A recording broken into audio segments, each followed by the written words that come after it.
Boa noite, então, Ricardo. Boa noite a todos. Vamos dar início ao nosso webinar de hoje. Eu sou a Daiane Medeiros, da equipe técnica do Grupo Nortene. E o nosso webinar hoje, o convidado especial, o nosso queridíssimo Ricardo Cortez. Então, primeiramente, eu gostaria de agradecer, Ricardo, pela prontidão, em aceitar o nosso convite. Foi de imediato. Está aqui hoje contribuindo, colaborando com todos nós, com um pouquinho do seu conhecimento aí, um pouquinho do seu vasto conhecimento, com esse assunto tão interessante, abordando um tema tão específico que é esse projeto de usina fotovoltaica em aterro sanitário já encerrado. Eu gosto de reforçar, um pouquinho que o Grupo Nortene vem trazendo, temas como esse, temas importantes, temas de matriz energética, temas de sustentabilidade, meio ambiente, que vão muito de encontro com o propósito de valores da empresa, que é proteger mais, produzir melhor e com responsabilidade. E esses temas, isso não é só produto, não é só falar de produto, é trazer esses assuntos que realmente são importantes aí no conjunto como um todo. Então, não vou tomar muito tempo, porque a gente já acabou perdendo um pouquinho de tempo agora no início. O tema de hoje é sobre usina fotovoltaica em aterros sanitários, falando do projeto em aterro já encerrado, onde será abordado um caso de obra que contou com a participação e colaboração do Ricardo Cortez. Será discutido um pouco das técnicas do ponto de vista geotécnico e também abordado os desafios que foram encontrados. Vou fazer um breve resumo do currículo do nosso palestrante de hoje. Ricardo Cortez é formado em Engenharia Civil pela UTP Paraná e Engenharia Sanitária pela PUC, pós-graduado em Gerenciamento de Riscos Ambientais pela PUC Paraná e pós-graduado em Riscos e Alterações Ambientais pela Unicamp. Atua na área de saneamento com aterros sanitários há mais de 30 anos e é o responsável técnico por implantação e operação, além de obras emergenciais e ampliações dos aterros da Estre. É responsável técnico pela geotecnia de todos os aterros, bem como implantação de topografia, controle de indicadores, isometria elétrica, software de geotecnia, entre outros, também na Estre. É responsável pela implantação da biorremediação, rede de biogás e usina de geração de energia, atua no desenvolvimento de indicador de densidade de aterros sanitários, com o uso do RTK, no desenvolvimento de pesômetro vector elétrico com automação e também no desenvolvimento das canaletas em PAD. Além da vasta experiência nacional, também atuou internacionalmente durante 6 anos na unidade do CGR Colômbia, na operação, gestão e obra e na ampliação de aterros sanitários. Esse é um bem breve resumo do vasto currículo. E, novamente, é um prazer tê-lo aqui conosco, Ricardo, contribuindo. É um tema que mexeu realmente aí com o mercado, tivemos diversos inscritos. É um tema curioso, ao mesmo tempo, inovador, e é uma honra para a gente contribuir com os nossos parceiros de mercado, trazendo um pouquinho desse assunto. Passo a palavra para você, passo a bola para você conduzir aí a palestra. Uma excelente palestra. Obrigado, Daiane. Boa noite a todos. Eu vou iniciar a palestra, primeiramente, fazendo os agradecimentos, primeiro ao Grupo Nortene, ao Samir e ao Morris, que me deram essa oportunidade de trazer esse tema. A autorização de falar pela Secretaria Municipal de Meio Ambiente de Curitiba, da doutora Maria Dias, e a liberação da Estre, do Hamilton Aguiar, que permitiu que eu fizesse essa palestra. Também quero agradecer as pessoas que corroboraram com esse tema, eu tenho o que eu chamo de meu time velho e o meu time novo, que trouxeram nós até esse caminho. Devo a eles esse conhecimento e não poderia deixá-los de citar aqui. Tá. Só interrompendo um segundinho, Ricardo, como Uhum. entrou várias pessoas depois, a gente está com a sala bem cheia, reforçando aqui, pessoal, quem não for brasileiro, for de outro país, a gente está com tradução simultânea, então está aqui o passo a passo, tá? Tem tradução em espanhol e em inglês. Durante a apresentação, fiquem à vontade para mandar dúvidas, perguntas e sugestões pelo nosso chat. Ao final da palestra, a gente vai selecionar algumas perguntas para responder, se possível, ainda durante o webinar. Aquilo que não for possível, a gente responde depois via WhatsApp ou manda via e-mail, tá bom? Vamos dar sequência. Obrigada, Ricardo. Ok, vamos lá. Usina fotovoltaica em aterros sanitários. Pode passar? É uma vista geral do aterro da Caximba, encerrado em 2010, onde vai ser o tema da apresentação, e vamos discutir bastante sobre esse aterro. Para a instalação de um sistema fotovoltaico, é necessário ter um projeto do aterro, conhecer detalhadamente o projeto do aterro, onde passam seus drenos, onde estão localizados, isso juntamente com os as-builts realizados pela topografia. Então, aqui a gente demonstra os drenos de pé de talude, muito conhecido, para que durante a obra não haja nenhuma interferência nos drenos. Pode passar, Daiane? Novamente, essa área do aterro, ela é composta por drenos transversais, onde a usina ficou sob esses drenos, e também a necessidade do conhecimento da localização deles, para não haver interferência na fundação das células fotovoltaicas.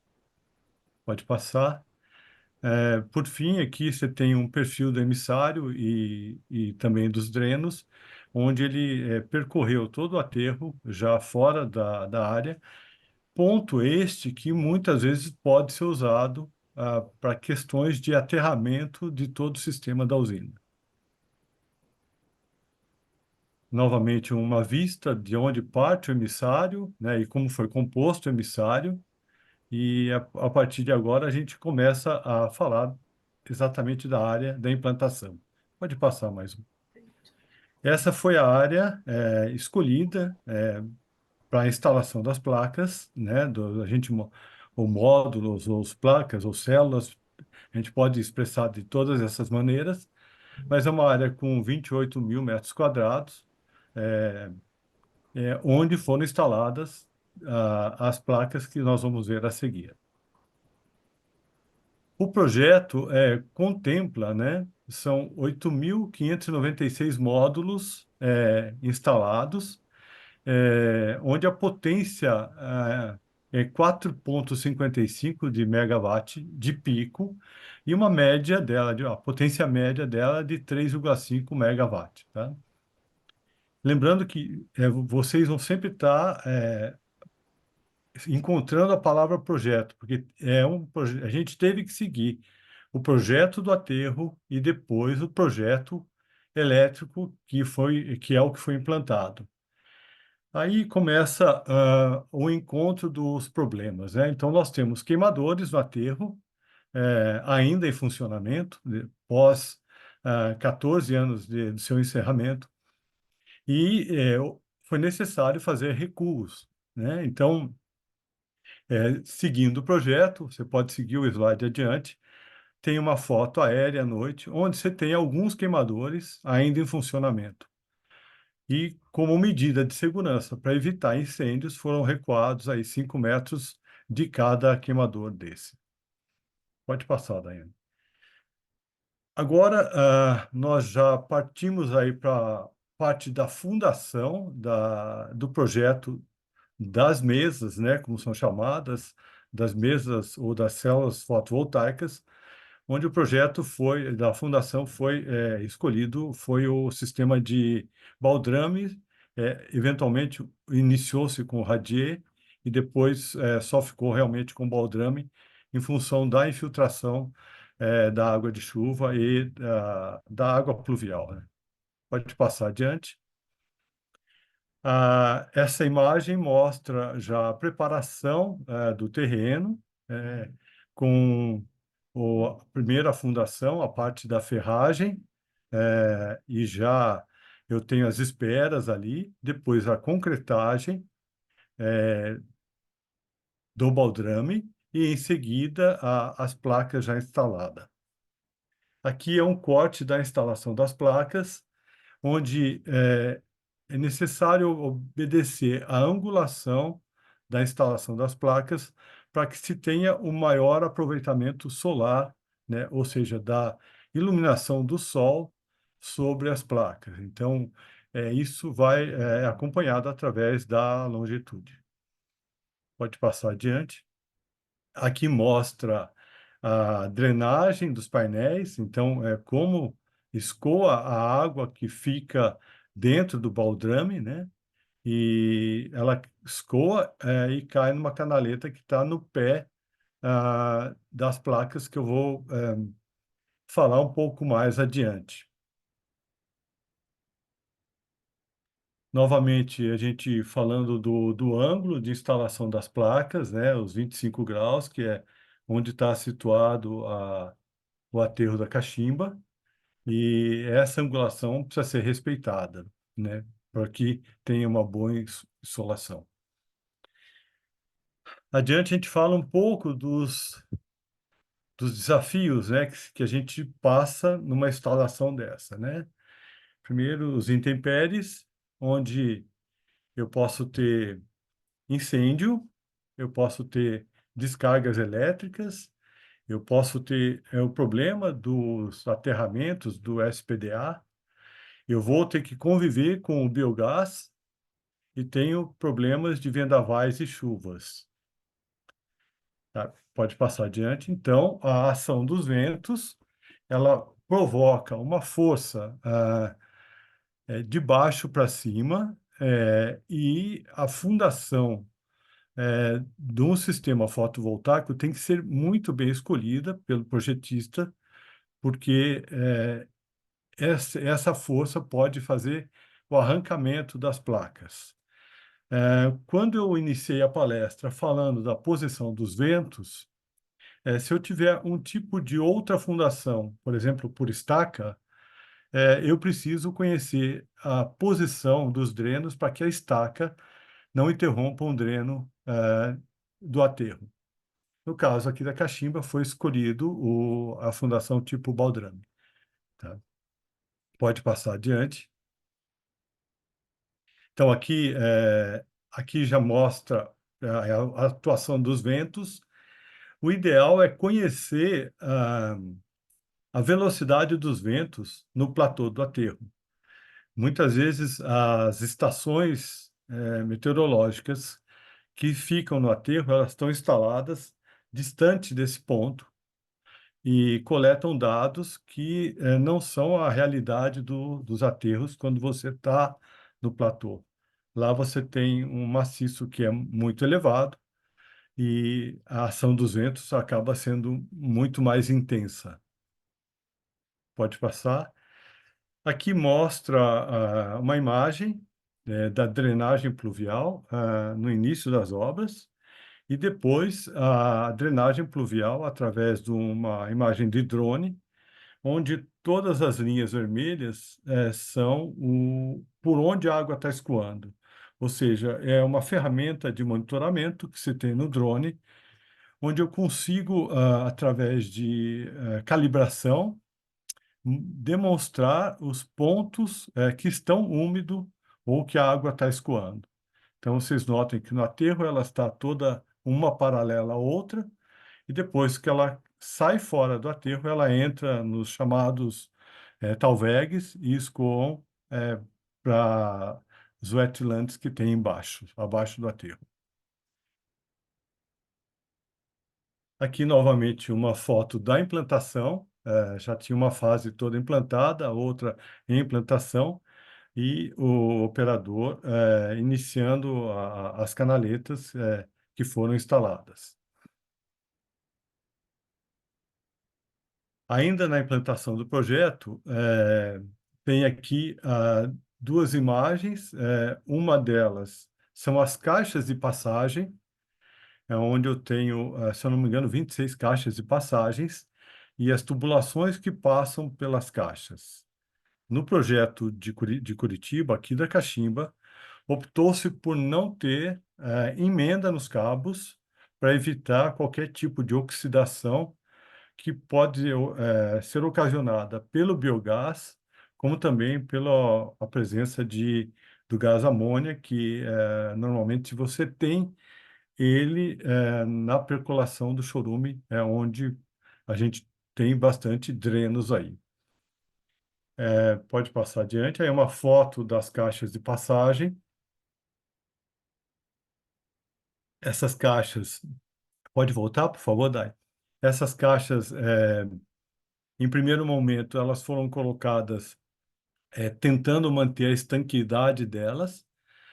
Depois, algumas delas atingiram alguns drenos, então ela poderia causar um recalque na caixa, um empuxo na caixa, e optou-se por tirar o fundo, mas a grande maioria delas é uma caixa totalmente isolada, para que não haja problemas de danos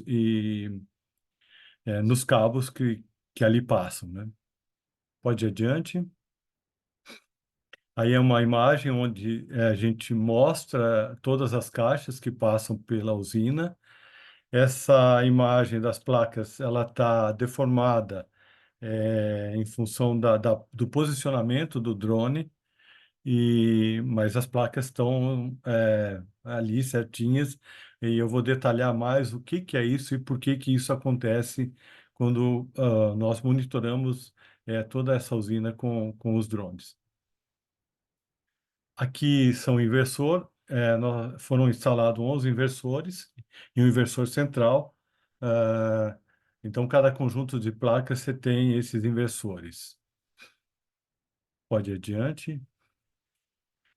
Aqui começa o desafio que a engenharia elétrica tem. Eh, já aqui nessa imagem abaixo, já é um sistema de placas instalada já no corpo do aterro, onde tudo começa a estar aparente e não estar mais enterrado, desde das tubulações elétricas, né? E os desafios da engenharia elétrica, né, principalmente é o aterramento do sistema fotovoltaico. Por quê? Porque eu não posso aterrar as placas dentro do maciço de resíduo, porque eu tenho a presença de biogás. O aterramento também do SPDA, onde a gente tem a usina, né, a transformação. Então, tudo isso tem que estar fora do corpo do aterro, ou seja, precisa estar em solo, onde eu tenho uma boa condutividade.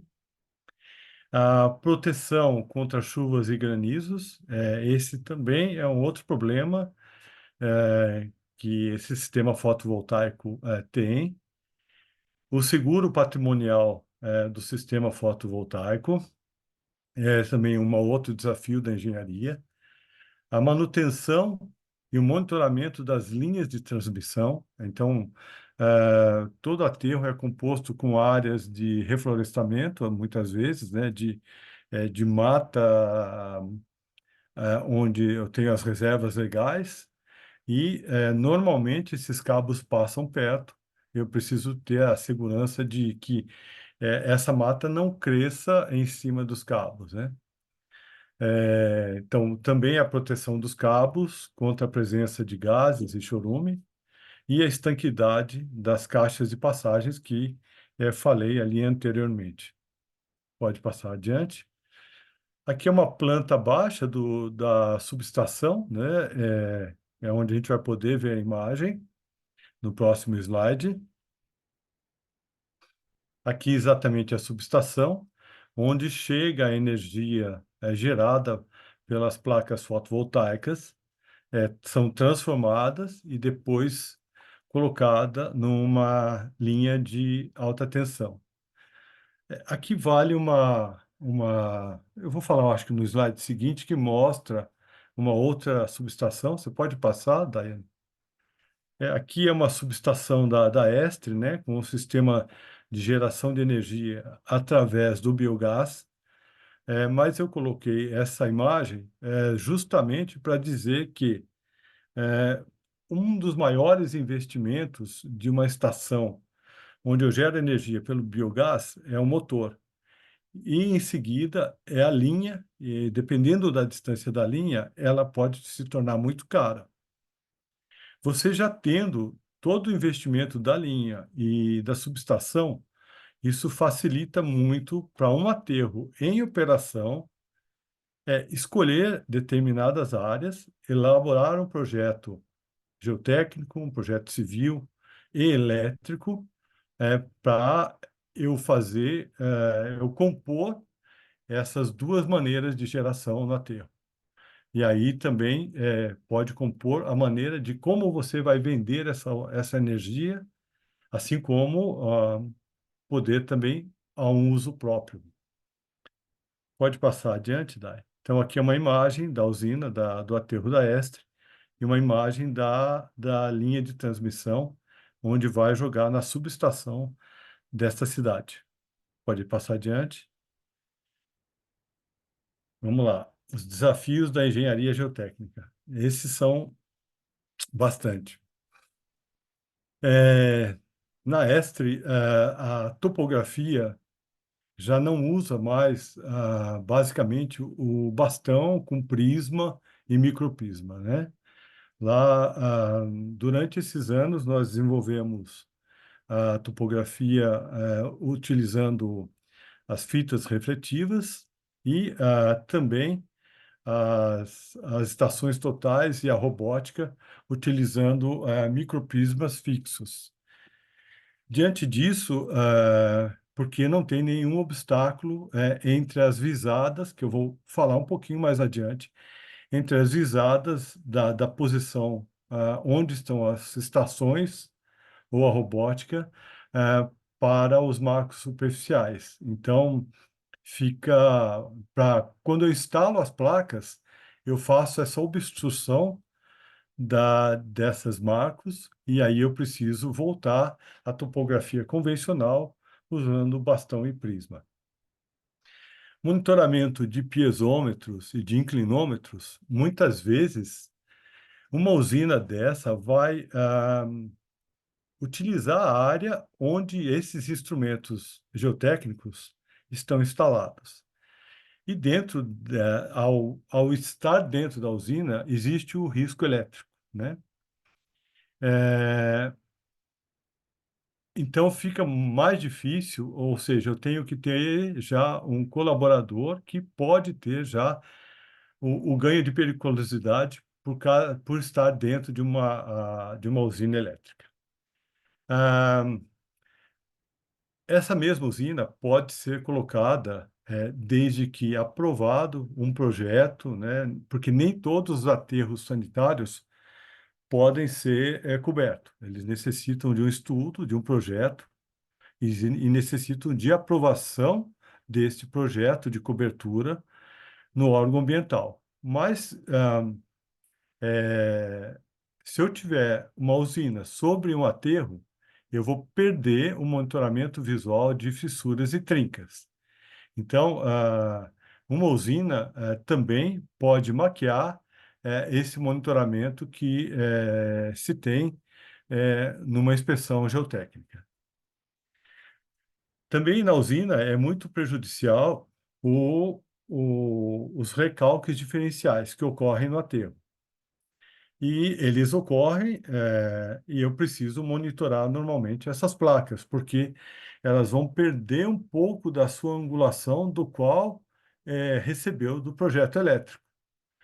Então, eu preciso, pós-instalação das placas, não só monitorar os marcos superficiais, mas também monitorar as placas fotovoltaicas e os recalques que acontecem nessas regiões que recebem as placas, que normalmente são os platôs dos aterros. Uma das soluções é colocar a fita refletiva nas células fotovoltaicas, na borda da célula fotovoltaica, e eu fazer a leitura de todas essas células. O problema é que eu teria que ter uma topografia dedicada, porque eu tenho, como iniciei conversando, 8.000 placas aqui eu teria, seriam mais que uma quantidade de marcos enormes dentro de um aterro. Aí o projeto de instalação dos painéis fotovoltaicos tem que adotar as premissas que são coletadas e informadas pela a parte geotécnica, né? E também tipo de fundações que vão ser adotadas. Tem que ser muito bem estudadas, porque eu tenho diferentes é, tipos de resistência de maciço. Eu posso ter uma cobertura no aterro de 1 metro de solo, onde depois eu entro dentro do maciço de lixo. Então eu vou ter ali, como eu vou dizer, é, coesões diferentes de materiais, e também posso ter a geomembrana instalada, onde vai dificultar o tipo de fundação a ser adotada. Pode passar adiante. Aqui são os posicionamentos dos marcos que estão instalados na cachimba. É, pode passar adiante, Daiane, por favor. Aqui eu mostro como são feitas as irradiações das topografias, ou seja, eu parto de um meio estático e transporto essas risadas, para um meio dinâmico, onde eu monitoro todos os marcos, né? Então, essa aqui é uma irradiada de um aterro da Estre, e o mesmo acontece na cachimba. Eu saio de um momento estático e vou para um momento dinâmico, onde eu tenho que obter esse dado de recalque, seja esse recalque horizontal como recalque vertical. Aqui são dados já da cachimba, tá? Onde mostram que o aterro está completamente estável, mas vocês vão ver na frente que houveram recalques diferentes, e aí se percebe pelos painéis, mas esse é o monitoramento que foi executado em agosto, julho, do ano passado. É um monitoramento que ocorre a cada 4 meses, devido ao tempo já que ele foi encerrado. Pode passar adiante. E aqui mostra aonde estão os inclinômetros e os piezômetros, juntamente com os marcos, e o recalque do aterro desde que ele foi paralisado. Então, eu tenho ali um pouquinho mais de 2,5 metros de recalque de todo o aterro, e as velocidades que ocorrem agora, passado já os 14 anos, são bastante inferiores agora. Eu não tenho mais longas velocidades como eu tinha anteriormente. Pode passar adiante. Aqui já é uma amostra do recalque, o recalque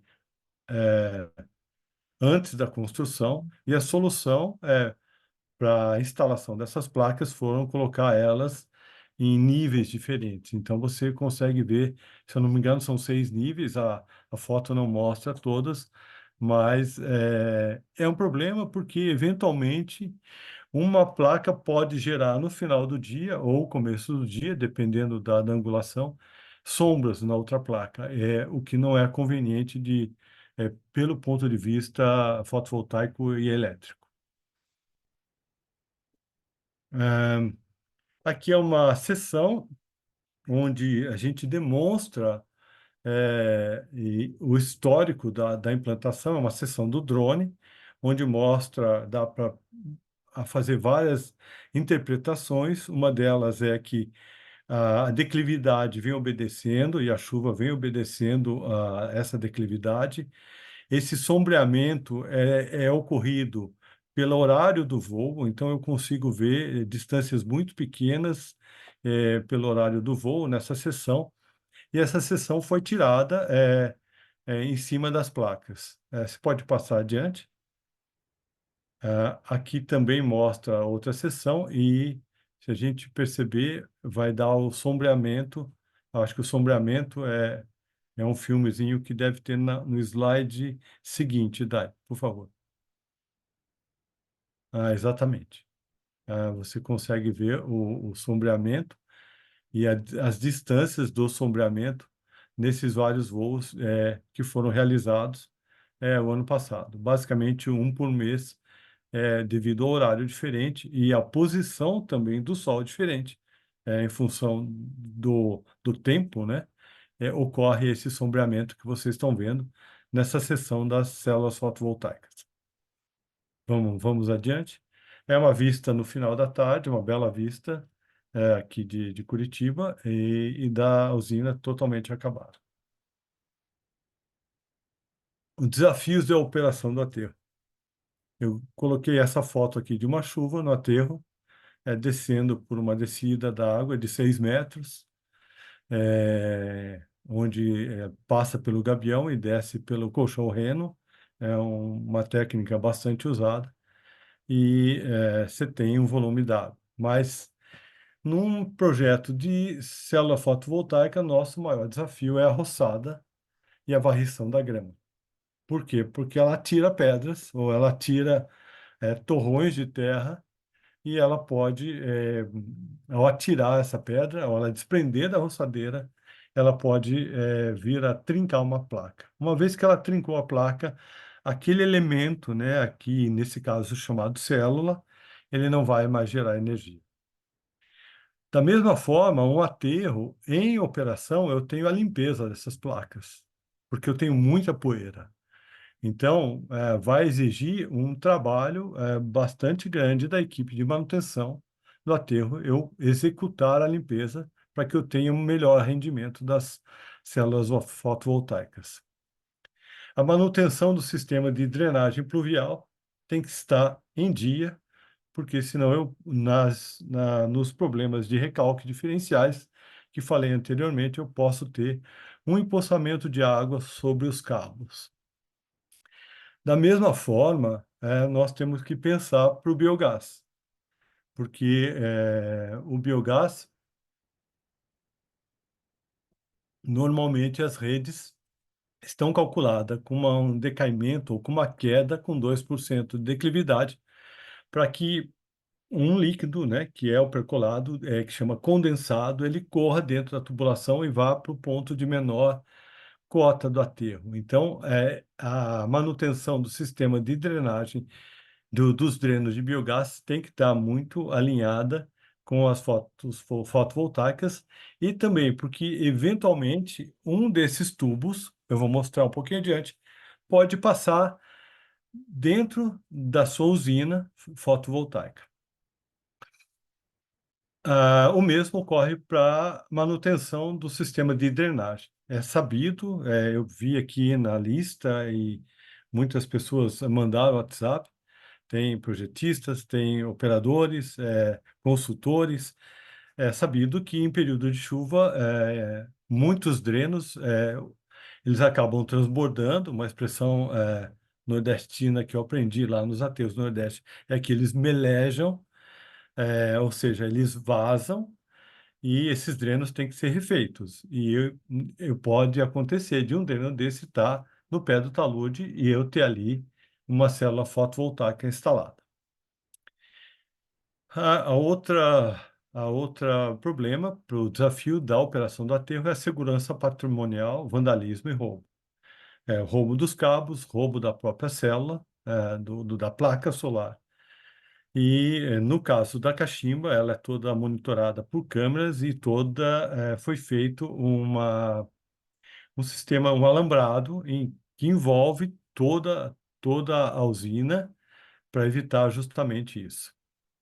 Aí, como eu falei anteriormente, eh, os colaboradores têm que ter treinamento especial para mexer nas células e periculosidade, né? Eu quis colocar aqui um dado muito importante para um projeto disso, que teria que ser usado tanto pelo projetista da parte de fundações, quanto o projetista elétrico, onde eu ter dados de vento sobre o aterro. Volto a dizer, a gente todos os aterros têm uma estação pluviométrica, mas normalmente ela não está localizada no platô do aterro.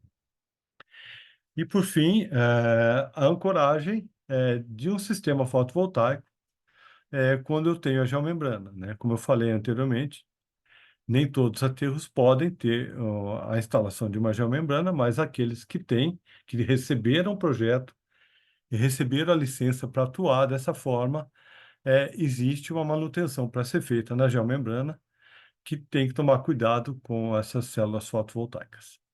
Pode passar adiante. Aí já mostra um dreno de biogás, tá? Esse aqui é um dreno do aterro da Solvi, no Nordeste, e onde eu tenho a geomembrana. Então, isso é uma obstrução, como eu citei, né, causada pela canalização do biogás, onde eu tenho que respeitar essa canalização e não posso aqui estar instalando uma célula fotovoltaica. Vamos um pouquinho adiante. Aqui já é um aterro em São Paulo, da Estre, onde eu mostro os pesômetros Vector, o Vector elétrico, e nós já pensando em utilizar essa técnica de instalação de fotovoltaicos em aterros, nós já instalamos também uma estação meteorológica sobre o platô do aterro para coletar dados e não correr o risco de ter um vendaval e acabar perdendo as células, o investimento nas células fotovoltaicas. Pode passar adiante. Aqui são aterros nos Estados Unidos, onde eles têm o sistema fotovoltaico. Ainda não é o desafio da indústria de plástico, que eu vou citar um pouquinho mais adiante, mas é um aterro em grama, correm o risco também da danificação pelo corte da grama. Para quem conhece lá, são aterros muito grandes, com baixa altura, muito diferente dos aterros do Brasil, que ocupam grandes áreas e não têm grandes alturas. Então, de certa forma, é muito mais fácil se instalar lá. O que dá para notar aqui é que eles não respeitaram, como no Brasil, nós temos que instalar com face ao norte, eles tiveram, instalaram em todo o aterro, mesmo calculando a baixa eficiência de instalação nas faces leste, oeste e sul do aterro. Não, desculpe, lá eles estão no hemisfério norte e inverte, tá? Aqui é um aterro na Índia, também com grama, e um sistema de ancoragem das placas diferente. Pode ir um pouquinho adiante, Daiane. Aqui é um sistema de instalação, onde eu não tenho a fundação. Essa fundação ela está totalmente interna dentro do aterro e as células fotovoltaicas ficam diretamente na grama. E para esse tipo de fotovoltaico, eu preciso fazer drenagem na parte superior e permitir que a drenagem passe por baixo das células. Então, necessariamente, essas placas têm que ter uma estanqueidade maior e uma manutenção maior, porque onde ocorre a maior parte dos recalques, muitas vezes, é justamente no pé do talude, onde está a fundação dessas células e a parte elétrica também delas. Por fim, estamos quase acabando. Eu dei uma corrida aqui porque a gente atrasou um pouco. É o desafio da indústria plástica especializada em geossintéticos. Eh, Como eu já enfatizei várias vezes, a- o caminho, né, de cobertura de um aterro com a intenção de geração de menos chorume, né, é, cada vez mais isso vem se propagando aqui no Brasil. Mas não dá para sair instalando essas coberturas se eu não tenho projeto, principalmente quando foca a ancoragem do sistema de cobertura da geomembrana. Então, eu vou citar alguns tipos de geomembrana aqui, por estar em contato com as células fotovoltaicas, essas geomembranas deveriam receber esses tipos, né? Por isso que eu falo de precauções. Primeiro, seriam as próprias geomembranas ser flexíveis, né? Com o sistema fotovoltaico instalados nela. Um pouquinho mais adiante, eu vou mostrar já imagens de aterros na China, onde já receberam isso. É, como eu estou no aterro e tenho muito o problema de emissões fugitivas, eu não posso criar um balão, ou seja, a geomembrana ela inflar, então eu preciso de geomembranas com válvulas para emissões fugitivas, ou seja, o biogás foge do solo, a captação do biogás não é totalmente eficiente e eu não posso deixar essa geomembrana inchar, ou seja, ela estufar é, por causa do biogás. Geomembranas com extrusão de vapores, ela segue uma linha que os tecidos estão muito avançados, onde é muito utilizado para trabalho em locais onde chove muito, onde o suor consegue transpassar o tecido, ou seja, se eu tiver umidade, de dentro para fora ele sai, mas de fora para dentro não entra. Então, ou seja, se eu tiver qualquer problema de vapor dentro do aterro, essas geomembranas vão permear para fora, mas vão evitar que as chuvas entrem dentro. Então, isso é, é o desafio da indústria em desenvolver isso. Por fim, geomembranas especiais, são geomembranas que estão sendo desenvolvidas, já temos algumas dessas aqui no mercado brasileiro. E, por fim, a geomembrana anti-chama. Uma vez que os painéis fotovoltaicos muito aquecidos, né, eles podem pegar fogo. Muitas vezes a gente acha que sol demais é melhor e gera mais energia. Isso é um engano que a gente comete, porque o sistema fotovoltaico ele gosta de luz e não gosta de calor. Então, eles seriam muito bem-vindos onde eu tenho extrema insolação e frio. Não frio extremo, mas mais frio. Eles teriam um rendimento maior.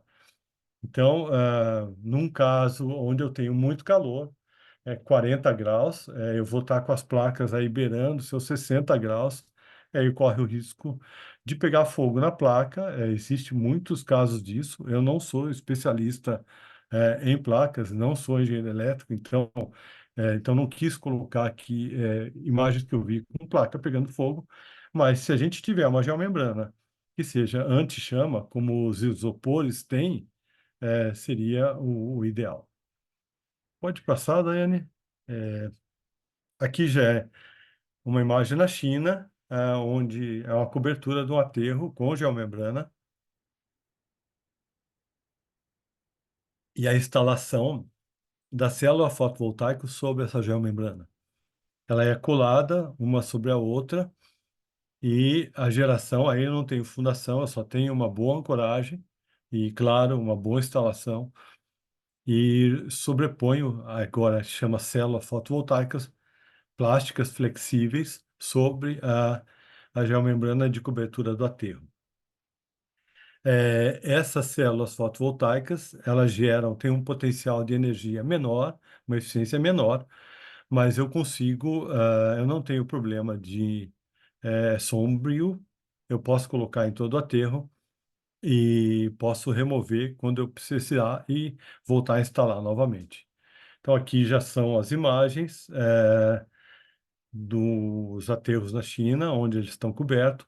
Aqui mostra já a imagem com alguns drenos de biogás, na última foto do lado direito, na terceira foto do lado direito, é, onde você vê a, a, a geomembrana fazendo curvas obedecendo os recalques que o aterro sofreu. Pode passar um pouquinho adiante. Essa aqui são geomembranas, também células fotovoltaicas colocadas em telha e um detalhe daquelas fotos que estão instaladas sobre a geomembrana do aterro, instaladas numa laje de casa e também entrando nos viveiros, né, no agronegócio. Você pode passar adiante. Aqui já é um viveiro do agronegócio e do lado um viveiro É muito conhecido esse lugar, mas esse viveiro muitas vezes a gente não conhece. Ele fica atrás do Jardim Botânico aqui em Curitiba. Pode passar adiante. Aqui são imagens. Essa imagem aqui foi o Luiz Sérgio que me cedeu a imagem, é da Seropédica, é, onde você tem um aterro, é um grande aterro aqui no Brasil, recebe uma grande quantidade de resíduo. Eu tenho um grande platô, e onde seria com um potencial muito grande para a instalação de um sistema fotovoltaico. Pode passar mais uma. Aqui é o aterro dos Bandeirantes, fica na rodovia dos Bandeirantes. Acho que todos aqui presentes nessa webinar aí conhecem esse aterro, né? Ou já ouviu falar. É um aterro encerrado do município de São Paulo, também com vários platôs onde poderiam ser instalados um sistema fotovoltaico. Bom, a gente termina por aqui. Eu corri um pouquinho aí para eventualmente estar aberto para as perguntas. Volta ali só um pouquinho, Daiane. Aqui está o meu contato, meu e-mail, meu telefone. E nesse QR Code que vem abaixo agora, vai ficar aqui, onde você pode abrir a tua câmera e ver o sobrevoo das células fotovoltaicas, do aterro da Cachimba. Muito obrigado a todos, agradeço aí a paciência e a compreensão para eu ficasse aqui falando. E agora estou à disposição aí para algumas perguntas, se tiver.